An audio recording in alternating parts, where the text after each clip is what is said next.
My ruthless mother-in-law demanded I hand over my $150 million company to my husband.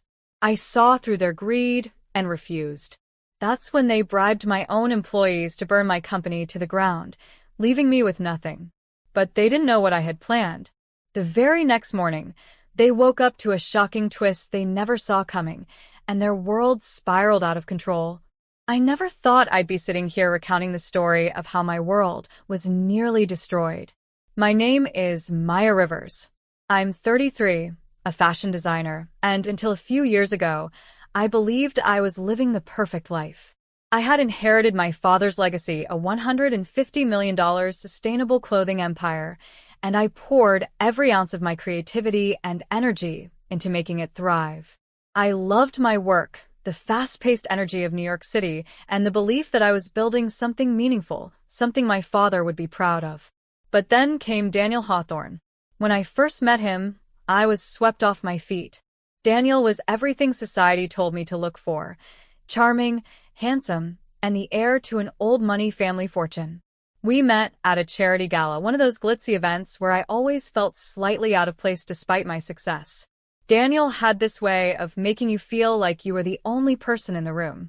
He said all the right things, made me laugh, and within months, I found myself saying yes to his proposal. Looking back, I should have noticed the small cracks early on, but love has a way of blinding you. His mother, Judith Hawthorne, was another story entirely. From the moment we met, she made it clear that she didn't approve of me. I wasn't what she imagined for her precious son.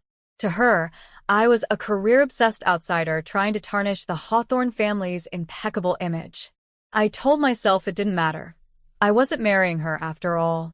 But Judith was persistent, meddling, and unkind in ways that made me doubt myself. After the wedding, things changed. Subtly at first. Daniel started making comments about how I worked too much or how a wife's role should be in the home. I brushed them off as harmless opinions, but they grew sharper, more pointed. Judith would chime in, suggesting I hand over control of my father's company to Daniel. "He's more experienced with money, dear," she'd say with a patronizing smile. The idea of giving up my life's work felt unthinkable, but I didn't want to cause waves in my marriage, so I avoided confrontation. I wish I had spoken up earlier, because things escalated quickly. One evening, during a particularly tense dinner, Judith laid it all out. "Maya, it's time to make a choice," she said. "You're part of the Hawthorne family now. That means leaving behind childish dreams of running a business. Daniel can take care of everything." I froze. "Childish dreams?" I repeated. "This company is my father's legacy. It's my legacy." Her expression hardened. "Your duty is to this family, not to some vanity project." Daniel stayed silent, staring at his plate, and in that moment, something in me cracked. "I won't do it," I said firmly. "I'm not giving up my company, and I'm not giving up who I am." Judith's eyes narrowed, and she exchanged a look with Daniel. "We'll see about that," she said coldly. At the time, I thought it was an empty threat. But things only grew worse from there. Daniel became distant, his temper flaring at the smallest things. He criticized my every move, from how I managed my team to how I spent my time. Judith started showing up unannounced, hovering over me like a vulture. I could feel them both working to wear me down, but I refused to yield. The breaking point came one night when I got a call at 2 a.m. My assistant was frantic. "Maya, the factory, it's on fire." I remember rushing out of bed, my heart pounding, as Daniel lazily asked where I was going. "The factory's on fire," I said, already grabbing my coat. His response chilled me. "Oh, that's a shame." The scene at the factory was chaos. Flames roared, smoke filled the air, and firefighters struggled to control the blaze. Half the property was gone by the time the fire was extinguished. I stood there, watching everything my father and I had built reduced to ashes. I felt numb, but deep down, something didn't sit right. Accidents happened, sure, but this felt deliberate. The next morning, the reports rolled in. Faulty wiring, they said. A tragic coincidence. But I couldn't shake the feeling that it was something more. As I sifted through the rubble, Daniel and Judith barely seemed concerned. Judith even suggested I sell the remaining assets. Cut your losses, she said casually. Maybe it's a sign that you're meant to focus on more important things. Her words stung. My instinct screamed that something was off, but I didn't know where to start. That's when I decided to hire a private investigator, Liam Carter. I needed answers, and I wasn't going to stop until I got them. Little did I know, what Liam would uncover would shatter whatever remnants of trust one had left. But at that moment, standing amidst the ruins, I could only feel one thing: determination. They wanted to break me, to take everything I had. But they underestimated me, and that was their biggest mistake. The days after the fire felt like a haze. I barely slept, replaying every moment in my head. I kept thinking about the timing, the details, and most of all, Judith's unnervingly calm reaction. Something about her demeanor wasn't just cold, it was calculated. Daniel, on the other hand, acted as if the fire was an inconvenience rather than a catastrophe. He made no effort to comfort me, or even pretend he cared. His apathy stung more than anything else. I threw myself into rebuilding what I could, salvaging my remaining assets and reassuring my employees. But even as I worked, my gut told me there was more to this fire than met the eye. That's when I reached out to Liam Carter, a private investigator I'd been recommended by a friend. Liam was in his early 40s, sharp-eyed, and exuded quiet confidence. He listened carefully as I told him about the fire, my suspicions, and the growing tension with Daniel and Judith. "You think this wasn't an accident," he said, more of a statement than a question. "I know it wasn't," I replied firmly. "I just need proof." Liam nodded. "All right. I'll start with the basics: CCTV footage, employee interviews, and a closer look at the financials of your business. If there's something to uncover, I'll find it." For the next few weeks, I kept myself busy, but the wait for Liam's findings was agonizing. Daniel grew more distant, spending nights away from home without explanation. When I confronted him, he dismissed me with a wave of his hand. "I've got business to handle," he said, his tone dripping with annoyance. "Maybe you should focus on figuring out what to do with your situation." My situation. That's what he called the fire that had nearly destroyed my life's work. It was becoming clearer with each passing day that Daniel was no longer the man I thought I'd married, or maybe he never had been. I started paying closer attention to his behavior. He took more calls in private, had hushed conversations with Judith, and whenever I entered the room, they'd both fall silent. It wasn't paranoia anymore. Something was going on. Liam's first update came 2 weeks later, and what he shared left me reeling. "I've reviewed the CCTV footage from the night of the fire," he began, sliding a laptop across the table toward me. "Watch this." The grainy video showed 2 of my employees entering the factory hours before the fire started. I recognized them immediately.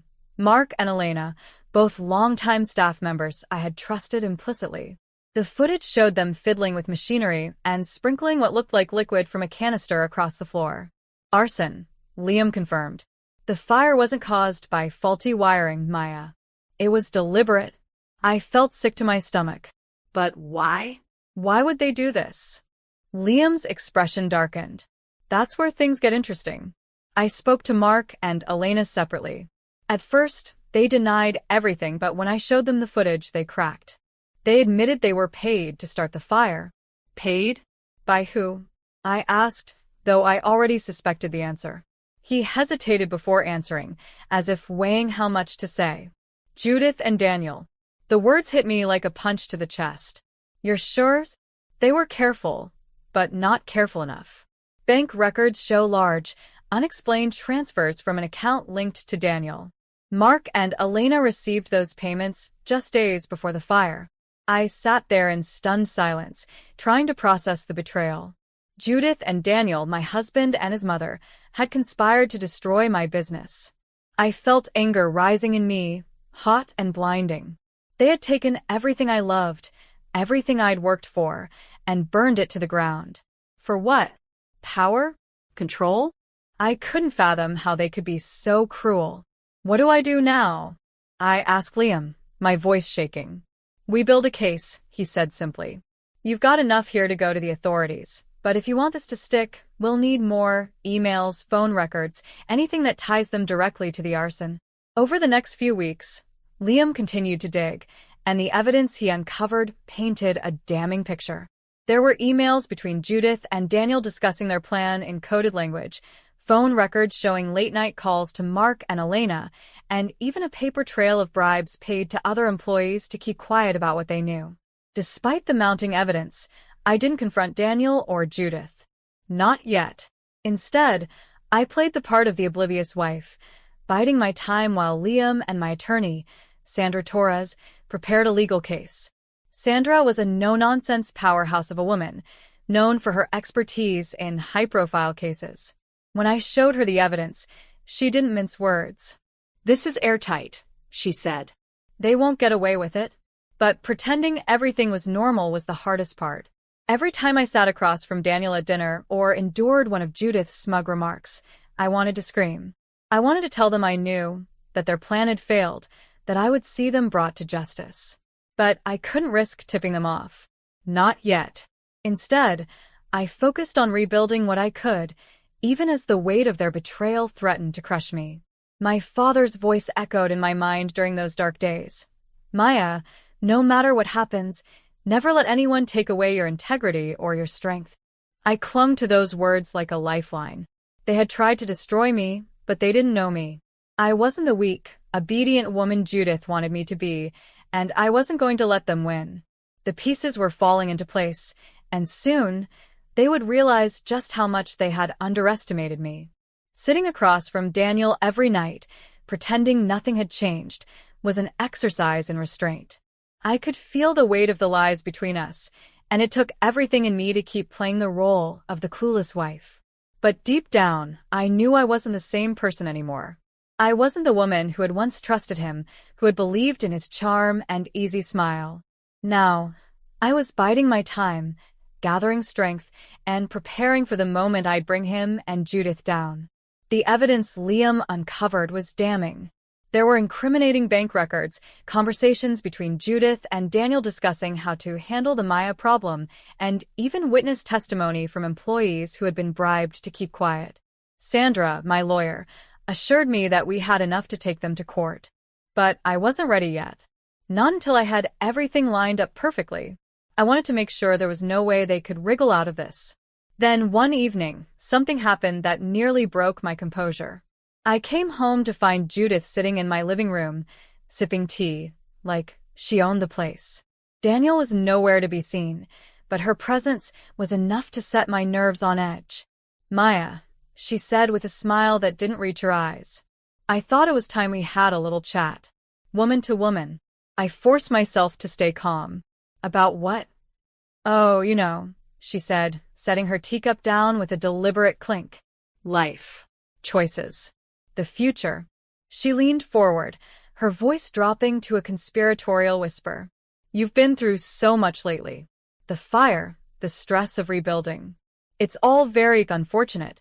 My fists clenched at my sides, but I kept my voice even. "It is.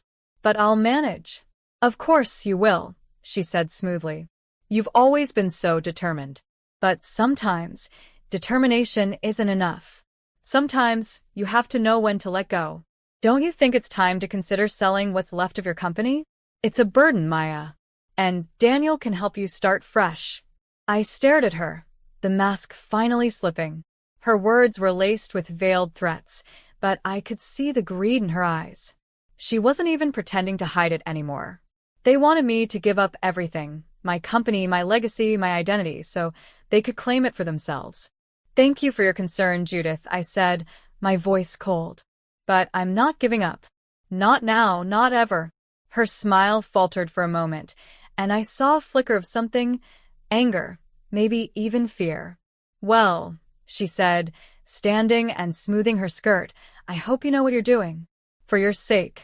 She left without another word, and as the door closed behind her, I felt a surge of determination. They were getting desperate. They knew I wasn't going to back down, and it was only a matter of time before they made their next move. But I wasn't afraid. Not anymore. A week later, Liam came to me with the final piece of the puzzle, a recording of a conversation between Judith and Daniel, discussing the fire in detail. They talked about paying off the employees, staging the scene to look like an accident, and even their plans to force me into selling the company afterward. It was all there, clear as day. "It's over," Liam said, handing me the file. "This is the nail in the coffin." I nodded, my heart pounding. "It's time." Sandra wasted no time filing the lawsuit. The charges were serious: arson, conspiracy, fraud. The media caught wind of the story almost immediately, and within days, it was all anyone could talk about. Headlines screamed about the fashion empire scandal, and photos of Judith and Daniel were plastered across every news outlet. They denied everything, of course, but the evidence was overwhelming. When the summons arrived, Daniel finally confronted me. I was in the kitchen, going over some documents, when he stormed in, his face red with anger. "What the hell is this, Maya?" he demanded, waving the papers in my face. "You're suing me? Your own husband?" I stood my ground, meeting his glare with unwavering resolve. "You're not my husband, Daniel. Not anymore. A husband doesn't destroy his wife's life for money. A husband doesn't conspire with his mother to burn down everything she's worked for." His face twisted with rage. "You don't know what you're talking about." "Oh, I know exactly what I'm talking about," I said, my voice icy. "I have the proof, Daniel. The emails, the phone calls, the money transfers. I know everything." For a moment, he looked stunned, like he hadn't expected me to fight back. Then, his expression hardened. "You're making a mistake, Maya. You're going to regret this." "No," I said, my voice steady. "The only mistake I made was trusting you." He stormed out, slamming the door behind him, and I felt a strange mix of fear and relief. The fight was far from over, but I was no longer afraid. For the first time in months, I felt like I was in control. As the court date approached, the media frenzy intensified. Journalists camped outside my house, and every detail of the case was dissected on talk shows and social media. It was exhausting, but I stayed focused. I had a team of brilliant lawyers, rock-solid evidence, and a fire inside me that refused to be extinguished. The night before the trial, I sat alone in my office, looking at a photo of my father. "I'll make this right, Dad," I whispered. "I'll protect what you built." The next morning, I walked into the courtroom with my head held high, ready to face whatever came next. The courtroom was packed that day. I remember walking in, feeling the weight of 100 pairs of eyes on me. The media had dubbed the trial the Hawthorne betrayal, and everyone was eager to see how it would unfold. But I wasn't here for the cameras or the spectacle. I was here to reclaim my life, my father's legacy, and my dignity. Daniel and Judith sat at the defense table, their expressions carefully neutral, but I could see the tension in their body language. For once, they weren't in control. Judith occasionally whispered to Daniel, her sharp features betraying flickers of worry. Daniel avoided looking at me altogether. It didn't matter. They couldn't intimidate me anymore. Sandra Torres, my lawyer, was a force to be reckoned with. She began the case with a clear, powerful statement. "This is a story of betrayal, greed, and the deliberate destruction of a woman's life's work. We have evidence that proves beyond a shadow of a doubt that Judith and Daniel Hawthorne conspired to destroy Maya River's business for their own gain." The prosecution laid out the evidence methodically. CCTV footage of my employees setting the fire, bank records showing the bribes paid from Daniel's account, emails between Judith and Daniel discussing the arson, and the damning audio recording where they detailed their plan in their own voices. Piece by piece, the puzzle came together for the jury, and the picture it painted was undeniable. I sat silently, listening to every word, reliving every painful moment. When Mark and Elena, the employees who had set the fire, took the stand to testify, it was difficult to keep my emotions in check. They admitted to their roles, explaining how Judith and Daniel had pressured and paid them to commit the crime. Their guilt was palpable, and while I felt a measure of anger toward them, I couldn't help but pity them as well. They'd been pawns in a much larger game. The defense tried to discredit me, of course. They painted me as a cold, career-obsessed woman who had neglected her husband and antagonized his family. Judith's lawyer even suggested that I was fabricating the accusations out of spite. But Sandra dismantled their arguments with precision and grace. Every piece of evidence was airtight, every witness credible. The more they tried to shift blame, the more desperate they seemed.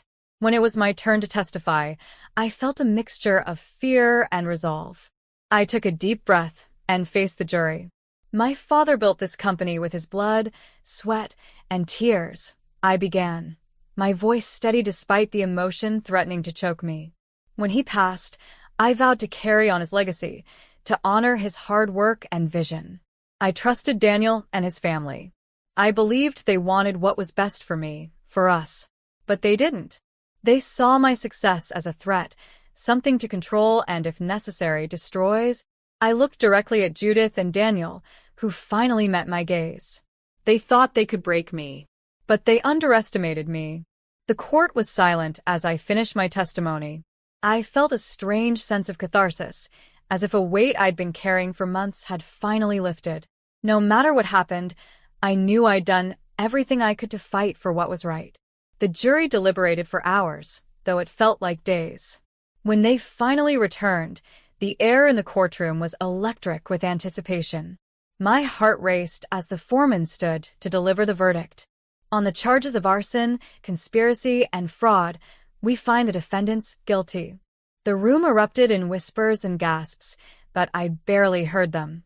Relief washed over me like a tidal wave, and for the first time in months, I allowed myself to breathe. Judith and Daniel sat frozen, their faces pale. The judge sentenced them to lengthy prison terms, and while I knew it wouldn't undo the damage they had caused, it felt like justice. The employees involved in the arson also faced legal consequences, though their sentences were less severe.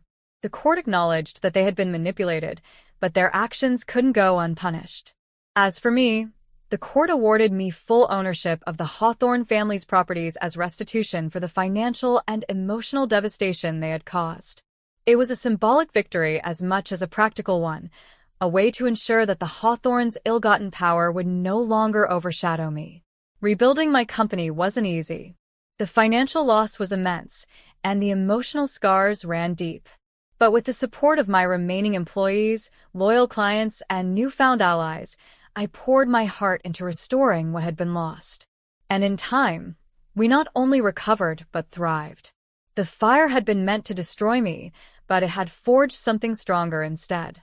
In the years that followed, my story became a beacon of hope for others facing betrayal and hardship. People would write to me, telling me how my fight for justice inspired them to stand up for themselves. It was humbling, and it reminded me why I'd fought so hard in the first place. Looking back, I see now that the fire wasn't just the end of one chapter, it was the beginning of another.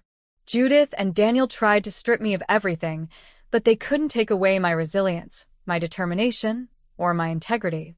And in the end, those were the things that mattered most. My father used to say, "Maya, true strength is not about avoiding the flames, it's about rising from the ashes." I understand that now more than ever. This is my story. It's not just about betrayal or revenge. It's about finding the courage to rebuild, to fight for what's right, and to never let anyone take away your power.